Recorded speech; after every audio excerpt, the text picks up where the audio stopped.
শাশুড়িরে কইতেছি যে আপনি আমার আজকে নিয়ারেরই রাইন্দা খাওয়ান, কারণ গুস্ত রাঁধছি, সব কিছুই রাঁধছি, আমার নিয়ারি রাঁধতে ভাল লাগতেছে না। তো আমার শাশুড়ি কইতেছে আগো আমি কি রাঁধতাম পারি, আমি তো রান্দা ভুইলা গেছি গিয়া। পরে আমি আবার কইতেছি আগো ভুললে বলছেন যে মনে কেমন এই রান্দা খাওয়ান, যেহেতু আপনার হাতে রান্দা খাইতে মন চাইতেছে আমি আপনার হাতে রান্দাই খাইয়াম। তো আমার শাশুড়ি কইতেছে আচ্ছা ঠিক আছে, সব কিছু আইনা দাও, আমি মশলাপাতি সব কিছু দিয়া দিই, তুমি চুলার মধ্যে বসাই দিবা। আমি তো আর চুলার মধ্যে বসায় লাড়াচাড়া দিতে পারতাম না। পরে আমি কইতাছি আপনি লাড়াচাড়া দেওয়ান লাগতো না, কারণ আমি লাড়াচাড়া দিতাম, আপনি খালি সাথে দাঁড়ায় দাঁড়ায় দেখবেন, আপনি শিখাই দিবেন, আমি সব কিছু করাম। আমি কি আর করতাম পারি না? তারপরে শাশুড়ি রাতে রান্দা খায়া মনটা চাইতাছে, এর লিগে আমি শাশুড়িরে কইলাম আর কি। তো এনে আমি বসাই দিছি, এই সিদ্ধ পরিমাণে হয়ে গেছে। আমার শাশুড়ি করতে সিদ্ধ হওয়ার পরে বেশি করে রোন দিয়া এটা বাগার দেওয়ান লাগবে, এনে রেউন দিয়া বাগার দিতেছি।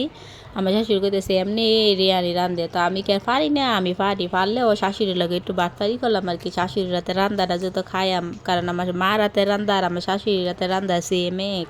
আমার শাশুড়ি অনেক অসুস্থ হয়ে লিগা কইতাছিল আর কি। আর আমার শাশুড়ি সবসময় আগে আমরা রান্দা খাওয়াইতো, আর এবার আমার শাশুড়ির রাতে রান্দাটা রান্দা নিলাম।